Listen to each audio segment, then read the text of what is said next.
청취자 여러분, 안녕하세요. 오늘 저희 손에는 유발 하라리의 책 넥서스 발췌본이 들려 있습니다. 이게 내용이 조금 흩어져 있긴 한데요. 이걸 가지고 정보 네트워크, 또 우리가 같이 믿는 이야기들, 그리고 기술, 이런 것들이 어떻게 우리 인간 사회의 중요한 연결점, 그러니까 하라리가 말하는 넥서스 역할을 해왔는지 한번 따라가 보려고 합니다. 단순히 역사 요약 이런 게 아니고요. 저희 목표는 정말 하고 뭔가 딱 떠오르는 그런 통찰을 함께 찾아보는 겁니다. 고대 문자에서부터 시작해서 지금 우리 주변에 있는 인공지능, AI까지요.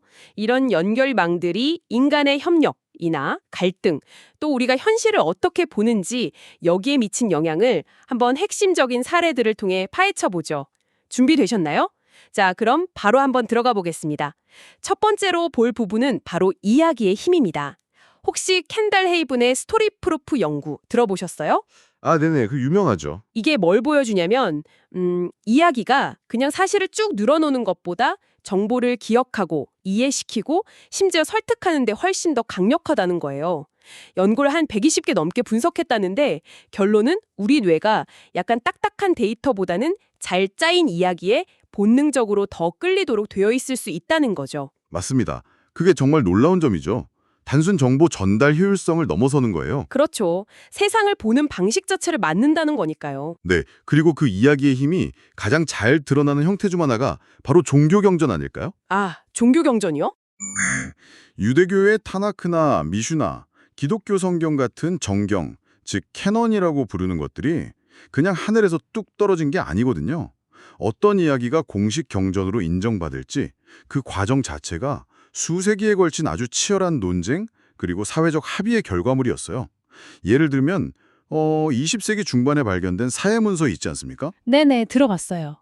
거기 시편 일부를 보면 지금 우리가 보는 유대교 표준 본문 마소라 텍스트랑 순서나 내용이 좀 달라요. 또 기원전 3세기쯤에 이집트 알렉산드리아에서 그리스어로 번역된 70인역 성경도 당시 시브리어 원문이랑 차이가 꽤 있었고요. 그럼 원본이라는 게 딱 하나 정해진 게 아니었을 수도 있겠네요. 바로 그 점입니다. 하라리가 여기서 던지는 핵심 질문이 그거예요. 텍스트가 고정불변의 진리가 아니라 계속 복사되고 전해지는 과정에서 필사 오류도 생기고 심지어 소페렘이라고 불린 서기관들이 신학적인 이유로 의도적으로 내용을 수정하는 경우도 있었다는 거죠.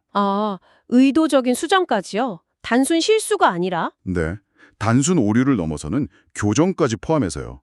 이런 텍스트를 둘러싼 해석이나 논쟁 자체가 공동체의 규범, 예를 들면 유대교의 할라카 같은 일상생활 전반을 다루는 법체계를 형성하는 그런 사회적 네트워크, 즉 넥서스 역할을 했다는 겁니다.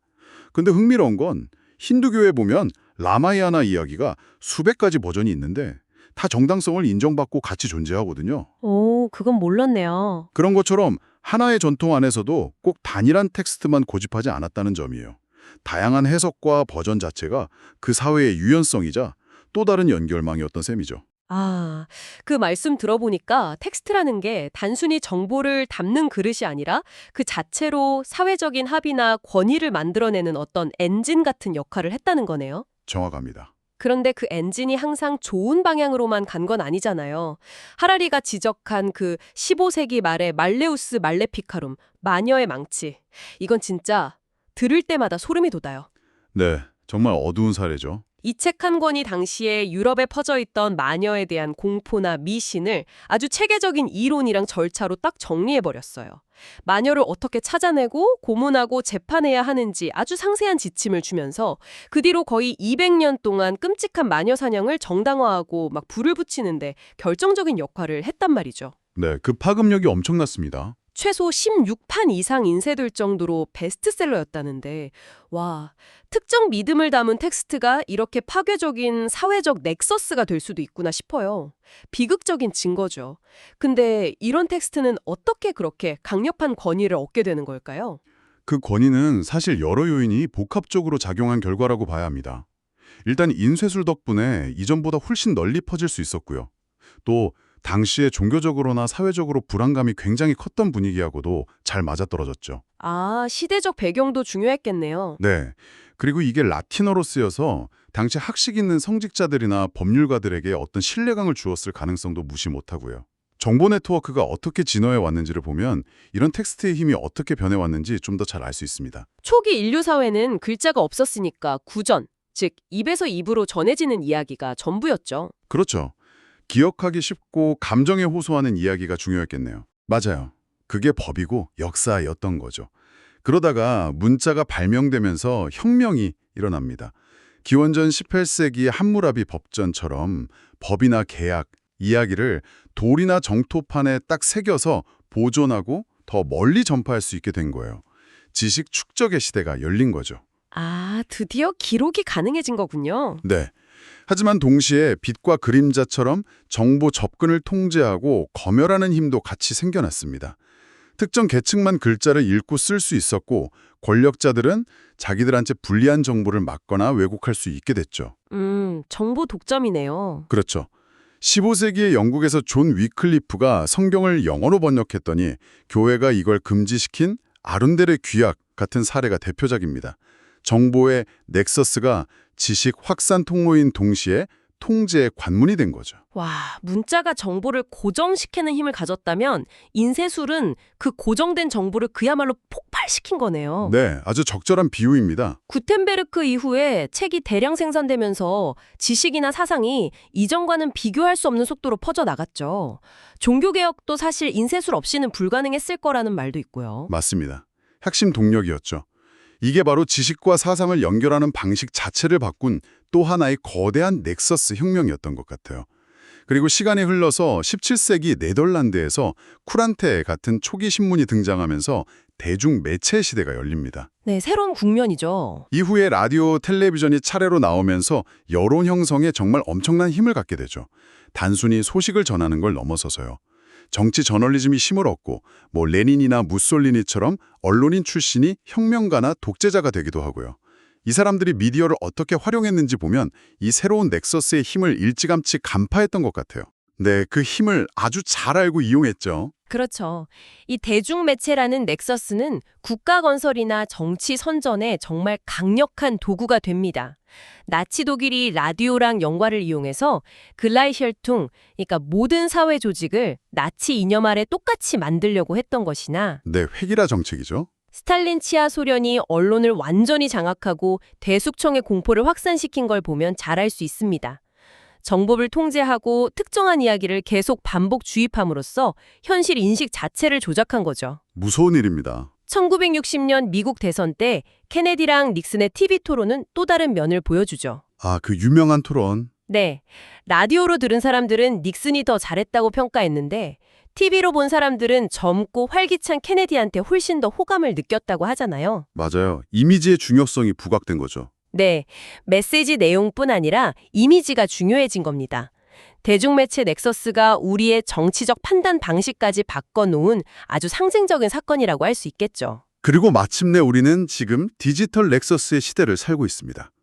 인터넷과 소셜미디어, 이건 정보의 생산자랑 소비자의 경계를 완전히 허물어버렸고 정보 유통 속도는 극단적으로 빨라졌죠. 네, 정말 실세간이죠. 여기서 정말 중요한 변화는 정보뿐만 아니라 허위 정보, 그러니까 가짜 뉴스나 음모론 역시 전례 없는 속도와 규모로 퍼질 수 있게 됐다는 점입니다. 우리는 종종 비슷한 생각만 공유하는 에코 체인버 안에 갇히기 쉽고 소셜미디어 알고리즘은 우리가 보고 싶어하는 것만 보여주면서 이런 편향을 더 강화하는 경향이 있잖아요. 아, 네, 저도 그런 거 많이 느껴요. QAnon 같은 정말 황당한 음모론이 현실 정치에까지 영향을 미치는 걸 보면 그 위력을 실감할 수 있습니다. 동시에 디지털 기술은 이전과는 차원이 다른 감시와 통제를 가능하게 합니다. 예를 들어 미국 NSA가 테러 용의자를 식별하려고 통신 기록이나 소셜미디어 데이터를 분석하는 시스템으로 알려진 스카이넷이라든가. 아, 영화 이름 같은데요? 그렇죠. 또 중국의 사회신용 시스템처럼 개인의 온라인 활동이랑 오프라인 행동 데이터를 다 결합해서 개인을 점수 매기고 통제하는 방식이 실제로 이루어지고 있죠. 와, 그건 정말 무서운데요? 네. 이건 단순히 정보 접근 방식의 변화가 아니라 우리가 현실을 인식하고 사회와 상호작용하는 방식 자체를 근본적으로 바꾸는 넥서스의 진화라고 봐야 합니다. 와, 정말 숨가쁘게 달려왔네요. 구전에서 문자, 인쇄, 대중매체를 거쳐서 이제 디지털까지. 그리고 이제 우리 앞에는 인공지능, AI라는 어쩌면 가장 강력하고 또 예측 불가능한 새로운 넥서스가 등장했습니다. 네, 새로운 시대의 문턱이죠. AI의 가능성은 정말 엄청나죠. 앨런 튜링이 이미 1950년대에 기계가 생각할 수 있는지 물었고, 레이 커즈와일 같은 미래학자는 인간지능을 뛰어넘는 특이점이 곧 온다고 말하고요. 아마 청취자 여러분 중에도 챗 GPT 같은 생성형 AI, 글쓰기나 코딩, 아니면 아이디어 구상에 활용해 보신 분들 많을 거예요. 그쵸? 네, 많이들 쓰시죠. 인간의 창의성을 도와주고 복잡한 과학 문제 푸는데 기여할 거라는 기대도 크고요. 저도 가끔 써보는데 정말 그럴듯한 결과물을 내놓는 거 보면 놀랄 때가 많아요. 그 잠재력은 분명히 대단합니다. 하지만 그만큼이나 AI가 가진 위험성 역시 아주 심각하게 논의되고 있죠. AI 시스템이 오작동하거나 통제 불능 상태가 될 위험, 학습 데이터의 편향 때문에 특정 집단에 대한 차별을 재생산하거나 강화할 문제, 편향 문제 중요하죠. 그리고 진짜와 구분하기 어려운 가짜 정보나 딥페이크를 대량 생산해서 여론을 조작할 가능성, 자동화로 인한 대규모 실험 문제 등등. 목록은 계속 이어집니다. 더 나아가서 샘 알트먼이나 제프리 힌튼처럼 AI 개발을 이끌어온 선구자കൾ 조차 직접 나서서 인간의 통제를 벗어난 초지능의 등장이 인류에게 실존적 위협이 될 수 있다고 강력하게 경고하고 있잖아요. 네, 그분들 경고는 정말 무게방이 다르죠. 2016년에 마이크로소프트가 공개했던 챗봇 테이 기억나세요? 네, 그 문제 많았던 챗봇. 트위터에서 사람들이랑 대화 시작한 지 불과 16시간 만에 인종차별적이고 아주 혐오스러운 말을 쏟아내서 운영이 중단됐었죠. AI가 얼마나 빠르고 무분별하게 우리 사회의 어두운 면을 학습하고 증폭시킬 수 있는지 보여주는 좀 섬뜩한 사례였습니다. 그렇죠. 심지어 어떤 연구에서는 AI가 만든 가짜뉴스가 사람이 만든 가짜뉴스보다 더 설득력이 있다는 결과가 나오기도 했어요. 네, 사람이 만든 것보다 더요? 네. 앞서 이야기했던 마녀의 망치처럼 AI가 새로운 형태의 해로운 이야기를 퍼뜨리는 엔진이 될 수도 있다는 우려가 현실로 다가오는 것 같습니다. 그 지점이 정말 흥미로우면서도 걱정스럽네요. AI가 만든 컨텐츠랑 사람이 만든 걸 구별하기 점점 어려워진다는 거잖아요. 맞습니다. 그 경계가 흐려지고 있죠.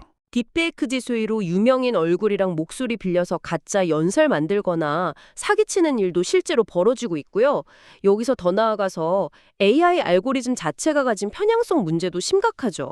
예를 들어 미국 법원에서 쓰는 재범 예측 프로그램 컴파스가 흑인 피고인한테 불균형적으로 높은 재범 위험 점수를 준다는 비판이 있었잖아요. 네, 큰 논란이었죠. 또 안면인식 기술이 백인 남성은 잘 인식하는데 유색인종 여성 인식률은 현저히 떨어진다는 연구 결과도 많고요. 네, 기술 자체의 편향성이죠. 그렇다면 이런 AI가 내리는 판단이나 제공하는 정보를 우리가 과연 믿을 수 있을까요? AI 넥서스가 만드는 현실 자체가 왜곡되거나 편향될 수 있다는 좀 근본적인 질문에 부딪히게 됩니다. 네, 그리고 그 질문은 감시 기술과 결합될 때 더욱 심각해집니다. 앞서 잠깐 언급된 NSA의 스카이넷이나 중국의 사회 신용 시스템처럼 AI는 방대한 개인 데이터를 분석해서 행동 패턴을 파악하고 미래 행동까지 예측하는 능력을 가져요. 정부나 기업이 이런 기술을 통제 수단으로 활용하려는 유혹은 엄청나겠죠. 상상만 해도 좀 답답하네요. 그런데 여기서 한 걸음 더 나아가서 하라리는 AI가 인간의 감정 상태를 우리 자신보다 더 잘 이해하고 심지어 조작할 수 있게 될 가능성까지 제기합니다. 표정, 목소리 톤, 글쓰기 스타일, 생체 신호 같은 걸 분석해서요. 네, 사람보다 더 잘요? 네, 실제로 최신 언어 모델들이 문맥 속에서 감정을 파악하는 능력이 상당히 발전했다는 연구도 있고요. 일론 머스크의 뉴럴링크처럼 뇌 컴퓨터 인터페이스 기술도 개발되고 있잖아요. 만약에 AI가 우리의 기쁨, 슬픔, 분노 같은 걸 감지하고 이걸 이용해서 우리의 생각이나 소비 패턴, 정치적 선택에까지 영향을 미칠 수 있다면 이건 정말 인간의 자율성이라는 개념 자체가 흔들릴 수 있는 아주 중대한 문제입니다. 와, 이것이야말로 인간 경험의 본질을 건드리는 새로운 차원의 넥서스일 수 있습니다. 역사를 보면 권력은 언제나 정보 넥서스를 장악하려고 했던 것 같아요. 권위주의 정권들이 정보 통제에 그렇게 집착하는 이유겠죠. 네, 통제의 핵심 수단이니까요.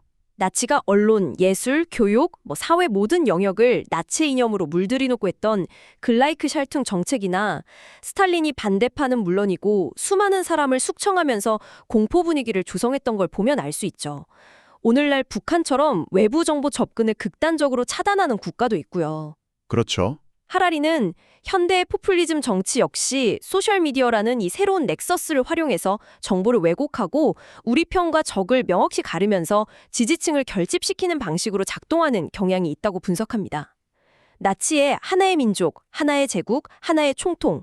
이 구호가 현대 포퓰리즘의 진짜 국민 대 부패한 엘리트 구도랑 묘하게 겹쳐 보이지 않나요? 아, 네. 그런 분석이 가능하죠. 자신만이 진정한 국민을 대변한다면서 반대 세력을 국민의 적으로 몰아가는 방식 말이에요. 이걸 좀 더 큰 그림에서 보면 정보 네트워크는 인간 본성이 가진 양면성, 그러니까 협력과 갈등 모두를 증폭시키는 역할을 하는 것 같습니다. 프란스 드발 같은 영장류학자가 비판했던 베니어 이론이라는 게 있어요. 인간의 문명이나 도덕성은 그냥 얇은 거칠애일 뿐이고 그 밑에는 이기적이고 공격적인 본성이 숨어 있다는 관점이죠. 아, 인간 본성은 원래 악하다. 뭐 이런 건가요? 네, 그런 맥락이죠. 하지만 드발을 비롯한 많은 학자들은 인간이 강력한 공감 능력과 협력 본능 또한 진화시켜왔다고 강조합니다. 정보 네트워크는 바로 이 두 가지 측면 모두에 영향을 줘요. 축제나 공동 프로젝트처럼 함께 뭔가를 이루는 집단적인 기쁨과 소속감을 만들어서 협력을 촉진하기도 하지만 동시에 우리와 그들을 나누는 부족주의적 사고를 강화하고 특정 집단에 대한 혐오나 폭력을 정당화하는 강력한 도구가 될 수도 있습니다. 아, 온라인 커뮤니티 같은 데서 그런 모습 많이 보이죠. 네, 극단적인 대립이나 가짜뉴스를 통한 선동이 바로 그 예시겠죠. 호스트께서 말씀하신 권위주의나 포퓰리즘은 바로 이 네트워크의 갈등 증폭 기능을 교묘하게 이용하는 것이고요. 그리고 이제 이 네트워크 경쟁은 개인이나 집단을 넘어서서 국가 간의 지정학적 차원으로까지 확대되고 있습니다. 특히 AI 기술. 네, 미중 경쟁이 대표적이죠. 미국과 중국의 기술 패권 경쟁의 핵심 영역이 되었죠. 누가 더 뛰어난 AI를 개발하고 통제하느냐가 미래의 경제력과 군사력을 결정할 거라는 인식이 퍼져 있습니다. AI를 활용한 자율살상 무기 개발 같은 군비 경쟁 가능성까지 제기되면서 과거 냉전 시대에 핵무기를 둘러싼 상호 확증 파괴, 즉 너도 죽고 나도 죽는다. 이런 공포의 균형을 떠올리는 사람들도 있어요. 네, 그런 우려가 충분히 나올 수 있죠. AI 넥서스가 미래의 축제 질서와 전쟁 양상을 어떻게 바꿔놓을지는 아직 불확실하지만 그 파급력이 엄청날 거라는 점은 분명해 보입니다. 네, 오늘 저희는 유발 하라리의 넥서스 발췌본을 통해서 눈에 보이진 않지만 우리 사회를 엮고 또 만들어가는 강력한 힘, 바로 정보 네트워크와 공유된 이야기의 여정을 쭉 따라가 봤습니다. 네, 정말 긴 여정이었네요. 고대 종교 경전에서 시작해서 문자, 인쇄술, 대중매체를 거쳐서 마침내 우리 눈앞에 다가온 인공지능 알고리즘에 이르기까지 이 넥서스는 끊임없이 모습을 바꾸면서 인간의 협력과 갈등, 그리고 우리가 발딛고 사는 이 현실 세계 자체를 구성해 왔다는 것을 다시 한번 확인했습니다. 이제 AI는 우리가 정보를 얻는 방식, 서로 관계 맺는 방식, 심지어 우리 자신의 감정을 이해하고 다루는 방식에까지 점점 더 깊숙이 들어오고 있습니다. 그래서 청취자 여러분께 마지막으로 이런 질문을 한번 던져보고 싶습니다. 이 새롭고 강력한 AI 넥서스가 우리를 분열시키고 조종하는 도구가 아니라 서로를 더 깊이 이해하고 협력하는 방향으로 나아가도록 하려면 우리는 무엇을 해야 할까요? 인쇄술이 가져왔던 그 격변의 시대, 혹은 라디오와 텔레비전이 세상을 바꿨던 그 경험에서 얻은 교훈이 과연 오늘날 이 AI 시대를 헤쳐나가는데 어떤 길잡이가 될 수 있을까요? 답이 뭐 쉽게 나오지는 않겠지만 우리 모두가 함께 진지하게 고민해봐야 할 문제가 아닌가 싶습니다.